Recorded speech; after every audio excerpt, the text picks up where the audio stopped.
We are here again at the third annual Roof Processing Conference, and I'm here with some great guys. For the people who don't know, please tell them who you are, what you do, and how long you've been doing it. I'm Neal Mcloughlin. I am co-founder of the Appraisal and Umpire Association. It's a not-for-profit association that brings together appraisal and umpire training and information for contractors, PAs, carrier reps. And it's basically turning into, for the last year, a SRO, a self-regulating organization for the industry. So we're pretty excited about it. Got it. And I'm Saul Cimbler. I've been an appraiser and umpire going back, probably 2002. Just like everybody else, faked it till I made it. I'm the founder and principal co-founder with Neal of the association. Like Neal, I have my own company, FloridaInsuranceClaimSolutions.com and LossAppraisers.com. And I strictly do appraisal and umpire work. And I was fortunate enough to meet Neal a couple years ago. And as you can see, both of us enjoy a meal. So we sat around and we talked about what are issues in appraisal and umpire that are making it difficult for the insureds, for the carriers, for the contractors, for the roofers, for everybody in the business to efficiently and fairly get claims processed and paid. And through collaboration and a lot of thought, we put together what we believe is going to be a fantastic protocol to make appraisal and umpire user-friendly for both sides. We're not a PA organization, we're not an IA organization, we're not a defense organization, we're not a plaintiff's organization. The idea is to get like-minded people who believe that appraisal and umpire work needs to be fair and are willing to put in the time for education. And I'm going to hand it over to Neal to speak a little bit about what our educational platform is going to be with the organization. And we're definitely going to get into that. But just like in our industry, we have some long attention where we do a lot of reading and stuff, but for the most part, a lot of guys that I know, including myself, have a short attention span. So for the people who trying to get some value in these first couple minutes, what's something you know now that you wish you knew when you first started? I wish I knew. I'm always learning. I believe in a lifelong learner. But the main thing is appraisal is a viable alternative dispute resolution, but I never really got into it to the point where I understood that you can get $1 million settlements in appraisal. The mindset always used to be, and probably is for some of you people out there, and I'm talking to you, that you have to get an attorney involved, you have to go to litigation in order to get those $1 million, $3 million, $6 million, $9 million claims settled. I've been part and party to settlements in the millions of dollars in appraisal. It does happen. It happens on a regular basis. We just don't advertise about it. We're not on Facebook showing checks and all that kind of crazy stuff. But it does happen, and it is a viable alternative. It's one of the alternatives. I'm the first one to say when it's time to call the attorney, it's time to call the attorney. But appraisal has its place in the claims process. All right? And that's something that a lot of people are under the misconception that you cannot get large claims paid in appraisal, and we're here to tell you can. So it seems like even if somebody sees that appraisal is an option in a policy, the old school of thought was if it's in the millions, go straight to attorney. Got to go to an attorney because they'll never pay it without litigation. Not true. Not true. And a lot of the carriers have gravitated either to one of two ways. Either they don't want to have appraisal because they want it to be in litigation, yet at the same time criticize the litigation process. Others go right to appraisal because they do realize that if appraisal is done correctly, it is what it's supposed to be. Appraisal is nothing new. It's been around for, 100 years, if not more. And the idea is simple. You have professionals who are able to assess what the damages are, what should be done. In an informal manner, get together and resolve it. So some people get confused between appraisal and arbitration. Arbitration is a proceeding that's almost like legal. There's experts, you swear in people, it's almost like a mini trial. That's not what appraisal is. Appraisal is people getting together on a technical basis, preparing their position, discussing it. The two appraisals can't decide it, then they bring in an umpire. And that umpire comes in and he helps both sides see the light, so to speak, And he may rule with that person either totally, with some things, or with others. Like Neal, I'm an umpire as often as I am an appraiser. So it's a process that we've seen work. Mm-hmm. And it is, multi-million-dollar appraisals is not an issue. And one of the things that you need to do if you're going to be a good umpire, a good appraiser, is there's no difference between a multi-million-dollar claim or a $20,000 claim. The outline It's the same process is the same. You're just dealing with bigger figures and Mm-hmm. more complicated line items and more line items in the claim. And I still remember the first time I took my first commercial claim as a public adjuster, and that's what everybody kept saying. It's just bigger numbers. And I'm looking like, no, it has to be more complicated. Oh no, it's just bigger numbers. No, it's not. It's more complicated. Because sometimes, for instance, if it's a home, Mm-hmm. okay, that gets racked by a hurricane, yeah, it's the same type of line items, and it's a bigger house and it's got bigger things, but a bigger house is going to have more engineering. Mm-hmm. A bigger house, maybe a historic home. There's all kinds of different issues. When you get to commercial, that's a completely different ballgame. Mm-hmm. Mm-hmm. All right, so I know, and you was about to add something. Go ahead. All It's right, your so- show. Oh, no, I'm no. stunned. Listen, this might be my show, but appraisal is y'all's It show. could always end up on a cutting room floor. Though, Mhm. too. Oh yeah. All right, so you can edit this out. But the idea is too that we call it at this point in time over the years recently, more people are getting into appraisal, more contractors, PAs are aware of appraisal, getting into it, doing it. The problem is it's like the Wild West out there. Mm. There really is very few groups or organizations that provide any offers of training. And really, we've kind of positioned the association to be as a group, and we have people in California, people is to be more of a self-regulating organization for the process of appraisal, because we're really carrier input as well as contractor side, insured and insurer both have input into our best practices in appraisal. The problem comes in with appraisal a lot of times is it's usually a long paragraph in the policy. That's it. There's not a lot of direction. So when there's not a lot of specific direction, it leaves it open to interpretation. Can I give you a perfect example? Yes, sir. Right, so I was one that I'm on right now. So in a commercial policy, the appraisal clause is a little different. Residential, as you know, it says, well, you have to pick an appraiser within 15 days and they either have to be competent or disinterested or impartial. Well, when you get to a commercial one, they're a little different. It'll have a provision in there, especially let's say if it's business personal property, that'll say each appraiser must state, S-T-A-T-E, the value of the loss and the amount of the loss. And I had one wise guy recently say, oh, state? Well, my number's 500,000. Well, to the panel, I said, well, that's my number. So Neal brought up a very important point, which is the appraisal provision itself. There's case law about a lot of it. State by state. But most of it is, what does the carrier have to do? What does the insured have to do? There's not a lot of case law out there as to what does the term mean. Now, whether that state issue is going to become an issue on that one that I have, I don't know. But I use it as an example. So the idea of the organization is to not let stuff like that happen, so that when Neal and I, we're opposite side, or we're on the opposite side with you, and we see a provision, we're going to sit there and play games. And that's one of the big things about the organization. Education. Each person eventually in our organization will have the opportunity to be certified in 3 different levels. A standard certification, an intermediate, and advanced. And what does that really mean?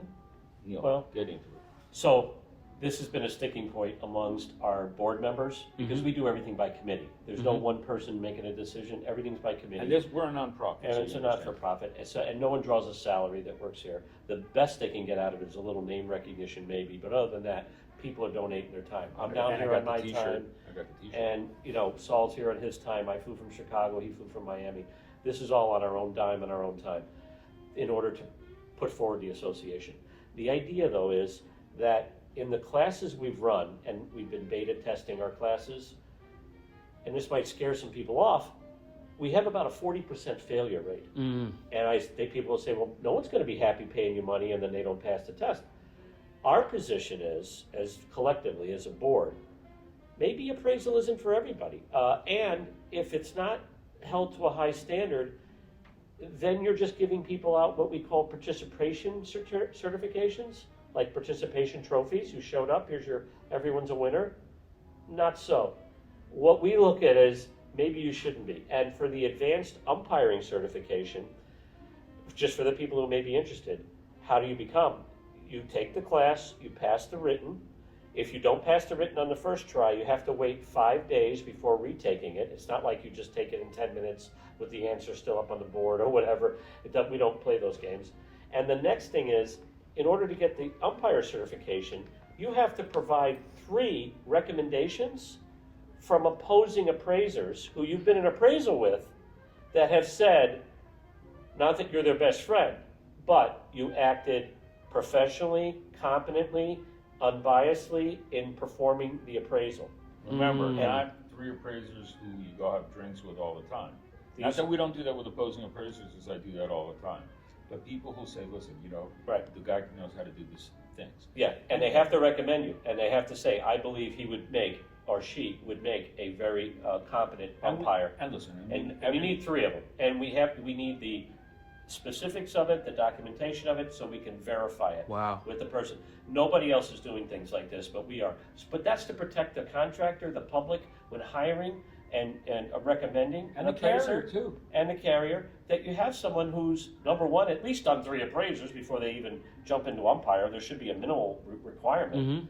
And second of all, has a level of competency in this field, because when you don't have competent people, that's where bad case law is created. That's where the litigation comes in, the reversals of awards, and you've wasted everyone's time, energy, and money. The contractor, the carrier, they just want to get this settled. The contractor wants to move on to the next client. The homeowner wants to get their property fixed. The carrier wants to close the file out and move on. It's in no one's best interest to litigate things out ad nauseum for a long period of time. And the courts don't want the cases. Now, here's the thing. There are a lot of cases that should not go to appraisal. They need to be litigated. Obviously, if there's a denial of a claim, it's not right for appraisal unless somehow both sides agree, which I've seen happen rarely. And they can still go. Good. There are certain states where appraisal is a little bit different. I didn't understand that. Where there's coverage issues that need to be decided before they go to appraisal. So it's not like everything is going to go to appraisal, but a lot of it is. So the organization's principles are real simple. You got to become a member. You got to be really someone who's focused on being better at what you do and being a member of an appraisal and umpire community that sees the light. You're going to be offered education. If you want to get certified, you're really going to have to study. You aren't necessarily going to have to physically travel, because we may do some of the We are going to training do distance learning. That's been a request. Learning, but you're going to take a proctored test with real questions. It's going to be graded. It'll probably be a 70% requirement or a 75% requirement of getting the answers right. And then you'll be able to tell people, yeah, you know what, I went through the training. And we're not talking about sitting around for 4 hours. We're not talking about sitting around for 8 hours. We're talking about actual learning. Yeah. It's not going to be tedious, but it's going to be the ability, because you asked, what would I like to know now that I didn't know then? It's going to eventually, I want you to ask me that question 5 years ago to somebody else and say, hey, I wish I would have known that this training was available, so that as I got out there, I knew stuff a lot better instead of like I did. I had to learn it on the fly. Made a lot of mistakes. I don't think it's fair to either side for you to practice on someone's claim. Exactly. And the fake it till you make it program that's in this industry in a variety of positions. Because it was the only option for a lot. Right. Yeah. So this is a way for Guilty you as to charged. get Yeah. a level of competence. As I. Right. But that's not fair to the person whose home it is. That's Exactly. their biggest possession. Exactly. And it's not fair because you're not giving them a good service. This is a way for you to get caught up to a level of competency, and that's why the exam is so hard, the certification, and also, by the way, in case people are thinking to themselves, I can take the test even if I fail, and I'll take it again in 5 days. The second test It's different. It's different questions. It's not This the guy same here, questions. y'all. So, because we want to make it difficult Look at Saul smirking. He loves it. We want to make it difficult for a reason, because it really is that important to be competent. And when you find in industries that it's easy to get a license, it's easy to get certified, the certification becomes worthless at that point. If it's something to be strived for and something to maintain, then it's something of value. And in time, this is what the organization is striving for. So it's Appraisal and Umpire Association. You can find us at appraisalandumpire.com. We presently have a blog on Facebook, which is Appraisal and Umpire Forum. Please join it and participate if you want to learn more. I am a member. You'll find that there's a lot of collegial banter back and forth. Yeah, we don't Usually allow. somebody It's a no bully zone. Yeah. You know, good-natured banter is one thing, but we do draw the line at the one of our poking first fun of one people of our that don't first know. posts was somebody posting, blasting carriers, and then another one blasting PAs. Those get taken off. Yeah. We want It has to be a intellectual neutral, intellectual unbiased questions. group. Yeah. A typical question that we get is, "Hey, I'm in the middle of an appraisal, and this is what's going on. What do you guys think?" Or, "Hey, there's particular carrier is doing something a certain way. Great." An IA had posted, "Well, there's certain PAs that do things a certain way. Why is that?" And that's the whole thing. Here's a place where everybody's got a safe zone to come in, talk, and collaborate. Yeah. So we appreciate the opportunity to come on your Thanks for having YouTube us channel on. today. That's great. Well, how about this? Because I probably asked maybe 2 questions, but y'all so good at talking. Let me ask a question. Sure. How do y'all decide which conferences to attend? It's a good question. Yeah. We don't discriminate. We're a fairly new organization. We're trying to get the knowledge out there. So we'll go to several different conferences. We have our own. We have one on January 28th in Chicago. It's an all-day conference. Yep. And it's basically for contractors and property owners. Mm-hmm. The property owners understand that, hey, when something happens, there's an alternative route that I can consider. Mm-hmm. Okay? And remember, appraisal sometimes comes directly from either the public adjuster or the carrier. A lot of times it comes from attorneys. I get most of my appraisals actually from attorneys. Mm-hmm. So it's not that the litigation process is not End all important, be all. but Anytime litigation's ensued and we are brought in to go to appraisal, Mm-hmm. after litigation's been filed in Yeah. the middle of it. So it really has its place in a variety of time specific areas during the appraisal process. Got it. So before we get out, I want to take the time to invite y'all to the Policyholder Preservation Association of America conference that's coming up in May 2022. I like it. Definitely, because I think it's full of Where is students. that going to be at? It's going to be in Galveston, Texas. Galveston, Texas. Beautiful place, Okay. and hopefully y'all can make it. Are If you it's not flying us, us in on your private plane? At one of them. Okay. One of my private planes, I will be flying you guys in. Rumor has But it. it's only after I align myself with your organizations. We would like you to participate. You're typical of the person and professional that we like. You're Thank you. open-minded. Yeah. You see both sides. and that's you what it have has to be. You have experience. And y'all have a great Yeah, reputation. you take the time to come out Mm-hmm. and learn. We're here not because we're on the contractor side or on the roofer side. We're here to let them know there's an option. It's Mhm. also important, we found out about certain products that the technology is changing, that we now realize we're going to have to deal with this in appraisal. Yeah. So it's important for us to stay on So- top of it. We stay Lean on, into the future. We stay on top of it. Mhm. So So just tell people who you are and who you represent again, and how they can get in touch with you. Okay, it's the Appraisal and Umpire Association. It's not for profit. The website is appraisalandumpire.com. On Facebook, Appraisal Umpire Forum, Forum. And we invite you to come if you're interested in finding out about appraisal and finding out about what's going on, or you just have a general question.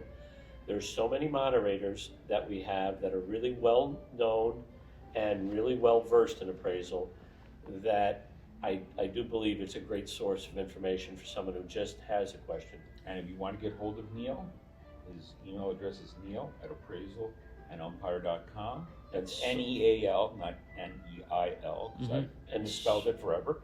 And I'm Saul, S-A-U-L, at appraisalandumpire.com. Not to be confused with Better Call Saul. But Yeah, and I love that show. And like I say, anybody who is just in my audience that are just not coming in awareness of them, before I met them, their reputation preceded them. Definitely people who, most people on both sides talk very highly. Thank you for talking to me. Appreciate it. Thank you. Thank you for talking with us. Yes, sir. All right. Be good.